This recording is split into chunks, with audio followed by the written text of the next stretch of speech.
കേരളത്തിൽ ഫസ്റ്റ് ടൈമായിട്ട് കേരളത്തിന്റെ ചരിത്രം കുറിക്കാൻ പോകുന്ന ഒരു പ്രോഗ്രാമാണ് ഇവിടെ നടക്കാൻ പോകുന്നത്. അതിന്റെ അമരക്കാരനായിട്ടുള്ള മുർഷിദാണ് നമ്മോടൊപ്പം ഉള്ളത്.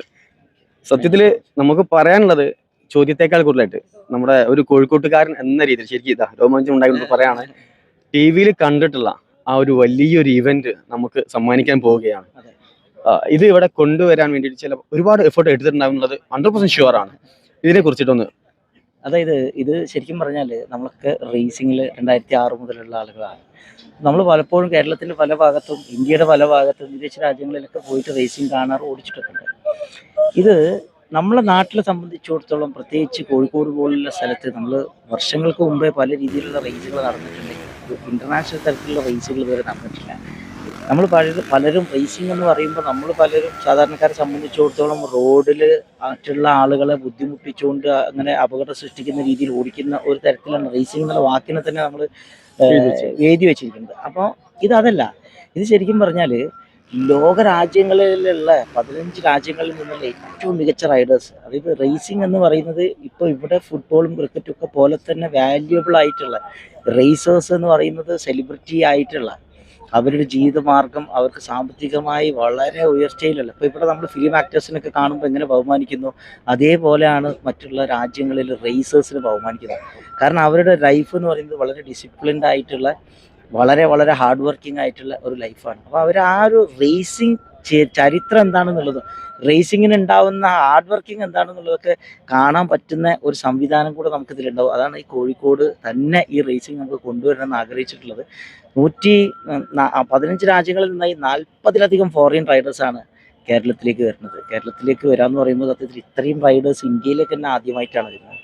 അതായത് വേൾഡ് ചാമ്പ്യന്മാരായിട്ടുള്ള റൈഡേഴ്സ്. ഇപ്പോൾ ചുരുക്കി പറയുമ്പോൾ നമുക്ക് അറിയുന്നത് റൊണാൾഡോ നമ്മളൊന്ന് കാൽക്കുലേറ്റ് ചെയ്യുക, മെസ്സി നമ്മളൊന്ന് കാൽക്കുലേറ്റ് ചെയ്യുക, ഇവരൊക്കെ ഫുട്ബോൾ രാജാക്കന്മാരാണ്.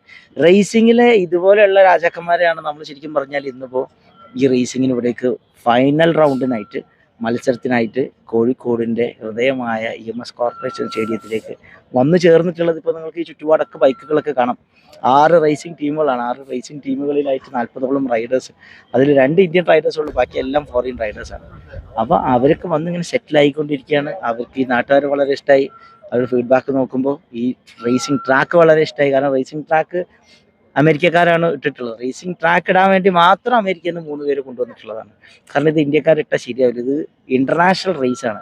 അപ്പോൾ അതിൻ്റെ ഓരോരോ ഭാഗങ്ങളും ഇൻ്റർനാഷണൽ ഫീല് തന്നെ കൊടുക്കുന്ന തരത്തിൽ, അതായത് അവർക്ക് അമേരിക്കയിലും യൂറോപ്പിലും തന്നെ റേസ് ഓടിക്കുന്ന അതേ ഒരു ഫീല് കോഴിക്കോട് കിട്ടണം എന്നുള്ളത് കൊണ്ടാണ് ഈ എല്ലാ കാര്യത്തിലും ആ ഒരു ഇൻ്റർനാഷണൽ ആളുകളെ തന്നെ ഇതിൽ ഉൾപ്പെടുത്തിയിട്ടുള്ളത്. അപ്പോൾ വി ഹോപ്പ് ഫോർ ഒരു ഇന്ത്യ കണ്ടതിൽ വെച്ച് one of the biggest motor sports event ആയിട്ട് ഇത് മാറും എന്നുള്ള പരിപൂർണമായിട്ടുള്ള വിശ്വാസത്തോടെയാണ് ഒരു ഓർഗനൈസർ എന്നുള്ള നിലക്ക് ഞാനുള്ളത്. അതോടൊപ്പം തന്നെ ശ്വാസം അടക്കി പിടിച്ച് കാണേണ്ട ഒരു ഗെയിം കൂടിയാണ്. ഇനി മുതൽ നമുക്ക് ക്രിക്കറ്റ്, ഫുട്ബോൾ എന്നതുപോലെ നമുക്കൊരു പുതിയ ചിന്ത, ഒരു റേസ് നേരത്തെ താങ്കൾ പറഞ്ഞതുപോലെ റോട്ടിൽ ഓടിക്കുന്നതല്ലാത്ത റേസിന്റെ രാജാക്കന്മാരെ കുറിച്ചിട്ടും അതിലെ വീര നായകന്മാരെ കുറിച്ചൊക്കെ ഇനി പേരും അവരാരാണ്, എങ്ങനെയൊക്കെയാണ് അത് ഓടിക്കുന്നത് എന്നതൊക്കെ പരിചയപ്പെടുത്തുന്ന ഒരു നമ്മുടെ തലമുറയെ പുതിയത് ചിന്തിക്കാൻ പഠിപ്പിക്കുന്നത് കൂടെ ഉണ്ടല്ലേ? തീർച്ചയായിട്ടും. ഇപ്പോൾ ഈ റേസിംഗിൽ ഏറ്റവും ടോപ്പ് പോയിന്റ്സിൽ നിൽക്കുന്നത് ഒന്ന് ഫ്രാൻസിലുള്ള ഒരാളും അതുപോലെ തന്നെ ഒന്ന് ഓസ്ട്രേലിയയിലുള്ള ഒരാളാണ്. മാറ്റ് മോസ് എന്നാണ് ഒരാൾ. അത് ബി ബി റേസിംഗ്, അത് ബിഗ് റോക്ക് മോട്ടോർ സ്പോർട്സിന് വേണ്ടിയിട്ടാണ് ഓടിക്കുന്നത്. അതുപോലെ BB റേസിംഗിലെ ആന്റണി എന്ന് പറയുന്ന റൈഡർ.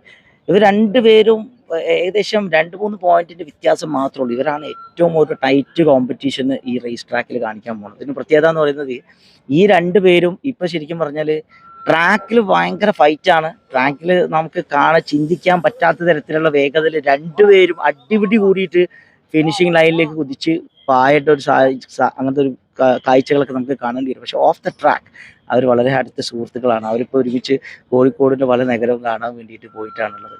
അതായത് ഇവിടുത്തെ ഐക്കോണിക് സ്ഥലങ്ങൾ ഏതൊക്കെയുണ്ട് അതൊക്കെ കാണണം എന്ന് പറഞ്ഞിട്ട് ഇവർ 2 പേരും നമ്മളെ ക്രൂ ആയിട്ട്, വാൻഡോസിൻ്റെ ക്രൂ ആയിട്ട് ഇന്നിപ്പോൾ കോഴിക്കോട് നഗരത്തിൽ ചുറ്റിക്കൊണ്ടിരിക്കുകയാണ്. ഇതിൽ പുതിയൊരു മെസ്സേജ്, ഇപ്പോൾ നിങ്ങൾ നേരത്തെ ചോദ്യത്തിലേക്ക് വരികയാണെങ്കിൽ ഫുട്ബോളും ക്രിക്കറ്റും പോലെ ആവുമോ എന്നുള്ളത്, ഈ വരും ദിവസങ്ങളിൽ വരും ദിവസങ്ങളിൽ ഈ റേസ് കണ്ടിട്ട് നിങ്ങളടക്കം നിങ്ങൾ വാർത്ത ഷൂട്ട് ചെയ്യുന്നവരും വാർത്ത അവതരിപ്പിക്കുന്നവരും നിങ്ങൾ ഇതിൻ്റെ ഭാഗമായിട്ടുള്ള ആരൊക്കെയാണോ ഇവിടെ ഉള്ളത്, നിങ്ങൾ ഏത് പ്രൊഫഷൻ ആവട്ടെ, നിങ്ങൾ എന്ത് തൊഴിൽ ചെയ്യുന്നവരട്ടെ, ഈ ഒരു സ്പോട്ട് നിങ്ങൾ ഒരു പ്രാവശ്യം കണ്ടു കഴിഞ്ഞാൽ പിന്നെ നിങ്ങൾ ഇത് അടുത്ത എത്ര പ്രാവശ്യം ഉണ്ടെങ്കിലും അത് നിങ്ങൾ നേരിട്ട് വന്ന് കാണുന്നുള്ളതിൽ ഒരു തർക്കമില്ല. നിങ്ങൾക്ക് ഇതിനുള്ളൊരു ഓപ്പർച്യൂണിറ്റി കിട്ടാത്തതുകൊണ്ടാണ്, അല്ലെങ്കിൽ സ്പോർട്ടിനെ കുറിച്ച് നിങ്ങൾക്ക് അറിയാതെ പോയത്. അത് ഓപ്പർച്യൂണിറ്റിയാണ് ഇപ്പോൾ മാനഡോസിനെ സംബന്ധിച്ചിടത്തോളം മാനഡോസ് ഇങ്ങോട്ട് കൊണ്ടുവന്നിട്ടുള്ളത്. തീർച്ചയായിട്ടും നിങ്ങൾക്ക് ഓരോരുത്തർക്കും നിങ്ങളെ ജീവിതത്തിൽ മറക്കാൻ പറ്റാത്ത, നിങ്ങൾക്ക് എഴുതി വെക്കപ്പെടാൻ പോകുന്ന ഒരു വ്യത്യസ്തമായിട്ട് അനുഭവം ഈ ഒരു റേസിംഗ് നിങ്ങൾക്ക് കൊണ്ടുതരുന്നുള്ളത് യാതൊരു തർക്കവുമില്ല. Okay, anyway thank you mister Murshid. നമുക്ക് കാണാം. Thank you.